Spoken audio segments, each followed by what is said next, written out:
used to be a storyteller, and this is a story which comes from Christmas time. Now there was a dog, and everybody thought that this dog belonged to them, but this dog had not one single master. And it would go to doors and it would scratch upon the door, and the doors would always open. Now I've got to tell you, I love the sound of squeaky doors. You ready? After three, here we go. 1, 2, 3. I can't believe it, no training. And the doors would open up and the dog would be given food. Now one morning it awoke, and I could not believe it because there were snowflakes falling from the ground that looked just like goose feathers. And as it spoke, I could see its own breath. And it started to walk towards the town, ready to go scratch upon the door and find its belly full. But on this day there were many people, and they were walking along the road and talking about a baby. Now the dog was curious, as dogs are, and as it got closer to the town, it could smell the food and hear the people and the talk about the baby. And it went to the first door, and it scratched upon the door, and the door stayed shut. The dog couldn't believe it. And it went to the next door, and it scratched upon the door, and the door stayed shut. But this time, it pulled itself up and looked into the window, and when it looked inside, it could not believe its eyes, for there inside of the house, it saw that there was a tree. Now this was the funniest thing that the dog had ever seen in all of its life. And the dog laughed. God tries another. But I've got to tell you this, the dog laughed because it thought there are many trees outside here. They do not need them inside of the houses. And it looked and saw there was a fire. And there were lots of people standing and talking, singing and dancing. And it could see on the tree that there were candles. And at the top of the tree there was an angel. And every door it went to, it scratched upon the door, and the doors always stayed shut. But now there was only one house left, a house that belonged to the old woman. And scratch upon the door, and this time, now you've had one practice, the door opened up. It's a big door. You should see your faces. I've got to tell you this.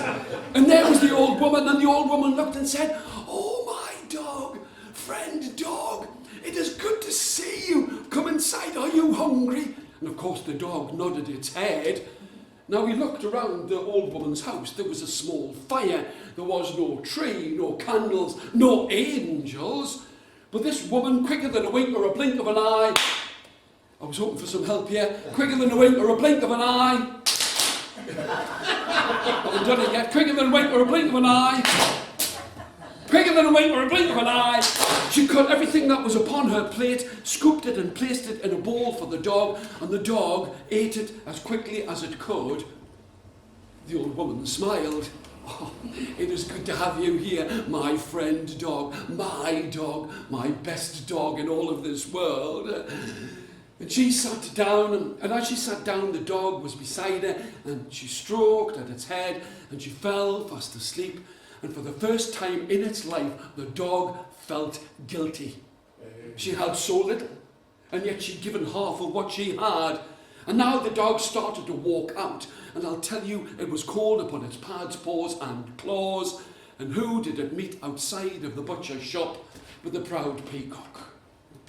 "Oh, friend dog," it was from Gosford. "Oh, friend dog, why do you look so sad?" And the dog told about the old woman and how she had so little. And here the peacock smiled, as best as a peacock can, with a big for a mouth, and went inside and brought out a long string of sausages. And it also had under one wing some sticks, and under the other some coal. Now, the sausages were trailing in amongst all of the slush and the dirt, and the dog, quicker than a wink or a blink of an eye, quicker than a wink or a blink of an eye, took all of those sausages and wrapped them about its neck as if it were a scarf. And there was the proud peacock with the dog by its side, and if anyone had looked out of the window, they would have seen a dog with a scarf that was made out of sausages and a proud peacock carrying sticks and coal. But everyone was too busy with all of their friends. And who should come along but the cat? And the cat looked and said, friend dog, friend peacock, where are you going? Now they told the tale of the old woman, and here the cat smiled. Show me a cat smile. Very good. No training, I've got to tell you. The cat smiled and went into its master's house, the fishmonger's, and brought out not one but 2 fish, which had tied about its neck like a bow tie. And if anyone had looked out of the window, they would have seen the proud peacock with sticks and coal, which it's moved arms on. I've got to tell you, with sticks and coal, and the dog with a scarf of sausages, and a cat with a bow tie made of fish. And then it was the turn of the owl. What noise does an owl make? What else would you be doing on a Monday night? Anyway, so the owl asked about where they were going, and they talked about the old woman. And soon they came to the old woman's house. The owl sat upon the top of the peacock's head, and they entered into the room, and the old woman was still asleep. And the proud peacock lifted up the sticks and dropped them upon the fire and dropped the coal on top, and soon it was a great fire, a huge fire. And the cat took a frying pan and cooked the sausages and the fish, for it's a well-known fact that cats are good at frying. And this is the way of it. The old woman could feel the warmth upon her skin, and she opened one eye and looked. And no sooner had she done that, quicker than a wink or a blink of an eye, where were you? I've got to tell you this. The peacock started to move its wings and its feathers like this. And in that flickering light, she looked and said, friend dog, my dog, you have brought me a fire and food to eat and a great Christmas tree. Now when the owl heard this, it didn't wait for a wink. You're so ready, sir. I like that number. Didn't wait for a wink or a blink. Well done.